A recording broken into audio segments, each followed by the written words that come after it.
కూర్చోబెట్టారు పక్కన. ఏమైందమ్మా మీకు? మీ బాబేనా?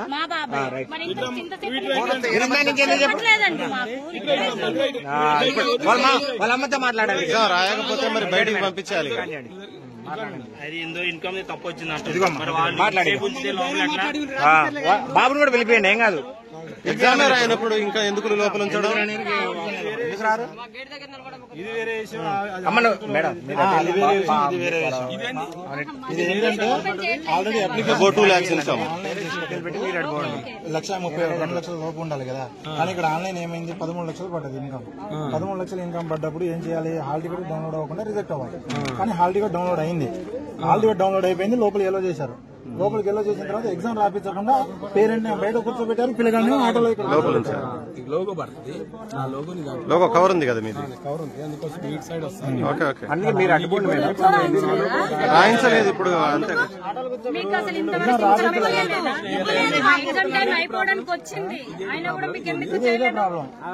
అంటే ఇష్యూ చేస్తారు,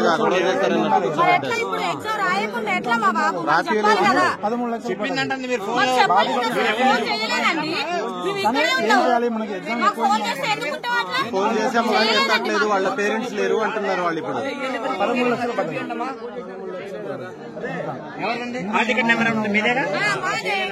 ఎవరికి చేసిరమ్మా నెంబర్? ఇప్పుడు చెప్పండి మీరు ఫోన్ చేసిన నెంబర్ చెప్పి.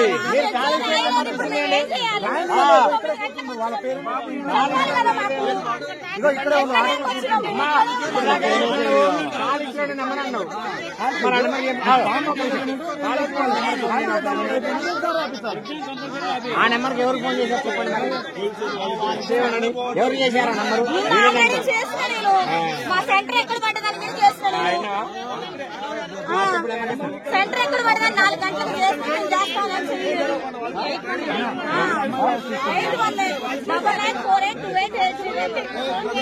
పక్కనే ఎప్పుడు చేశారు? ఎవరు? కాదండి, పెట్టాలి ఇప్పుడు. అమ్మా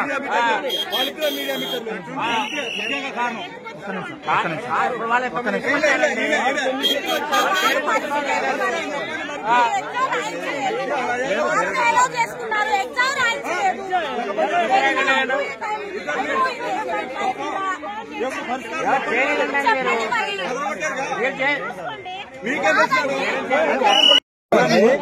మీరందరూ ఆగండి, మీరు ఆగండి. అందరూ భయపడుతూ ఎగ్జామ్ రాసావా నువ్వు? ఎందుకు రాయలేదు? అంటే నీకు ఇన్కమ్ దేంట్లో ఎక్కువ చూపిస్తున్నా? మీరు ఆగండి, మీరు ఆగండి. నీ హాల్ టికెట్ ఏది?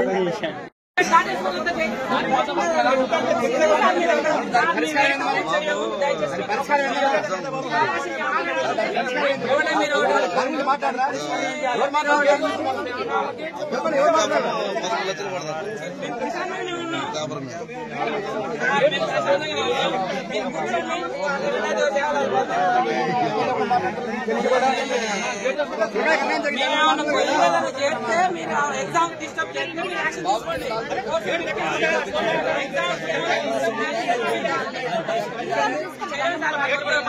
మరి వాళ్ళమ్మ ఫోన్ చేస్తే ఫోన్ కలవడం.